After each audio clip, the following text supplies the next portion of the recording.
Assalamualaikum warahmatullahi wabarakatuh. Selamat pagi semuanya. Bagaimana nih kabarnya kalian? Semoga tetap sehat selalu dan baik-baik saja ya. Perkenalkan, nama saya Indah Dwi Cahyani dari kelas 10B absen 15 SMA Negeri 4 Sidoarjo. Di sini saya akan menjelaskan mengenai prinsip-prinsip geografi dan Pak Kardi selaku pembimbing dan penanggung jawab. Baiklah, langsung saja kita ke video materinya. Nah, sebelum memasuki materi, apa saja sih prinsip-prinsip geografi itu? Di sini ada 4 macam prinsip geografi. Yang pertama ada prinsip distribusi. Yang kedua ada prinsip deskripsi. Yang ketiga ada prinsip interrelasi. Dan yang keempat ada prinsip korologi. Kita bahas yang pertama dulu ya. Yang pertama, prinsip distribusi. Prinsip distribusi ini mempunyai kata kunci yaitu penyebaran atau persebaran. Penyebaran yang diasumsikan sebagai penyebaran fenomena atau masalah yang tidak merata terjadi di semua wilayah. Contohnya, persebaran flora dan fauna di Indonesia, persebaran potensi air, serta persebaran penduduk transmigran di Indonesia. Yang kedua, prinsip deskripsi. Prinsip deskripsi yaitu penggambaran atau penjelasan suatu fenomena. Misalnya, penggambaran angka pengangguran pada Provinsi Jawa Barat, grafik peta lempeng tektonik di dunia, peta wilayah lautan pada kawasan Timur Tengah, dan peta penggunaan tanah untuk menganalisis wilayah dan kesesuaian lokasi.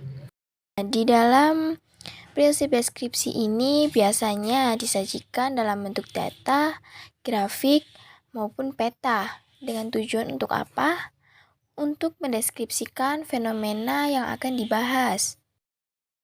Selanjutnya, yang ketiga ada prinsip interrelasi.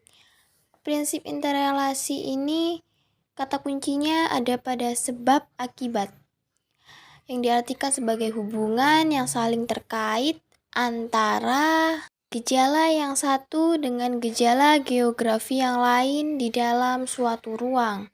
Contohnya, yang pertama, kekeringan yang terjadi akibat dampak fenomena La Nina. Kedua, fenomena banjir yang terjadi akibat penebangan hutan pada wilayah hulu. Dan yang ketiga, tsunami di suatu wilayah setelah ada gempa laut. Yang terakhir ada prinsip korologi. Prinsip korologi ini merupakan prinsip geografi yang komprehensif karena memadukan prinsip-prinsip lainnya. Jadi, prinsip korologi ini itu merupakan kesatuan dari semua prinsip, mulai dari prinsip distribusi, deskripsi, dan interrelatif. Biasanya prinsip korologi ini di dalam soal menyebutkan bencana atau gejala alam. Disebutkan juga wilayahnya, kemudian ada data presentase, lalu disebutkan juga sebab akibat mengapa hal itu bisa terjadi. Contohnya seperti apa? Contohnya seperti ini.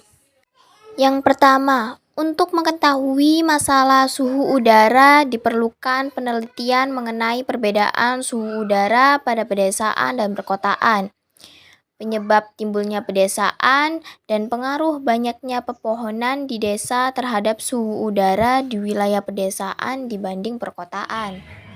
Sampai di sini saja materi yang saya sampaikan. Bila ada salah kata, mohon dimaafkan. Saya akhiri. Wassalamualaikum warahmatullahi wabarakatuh.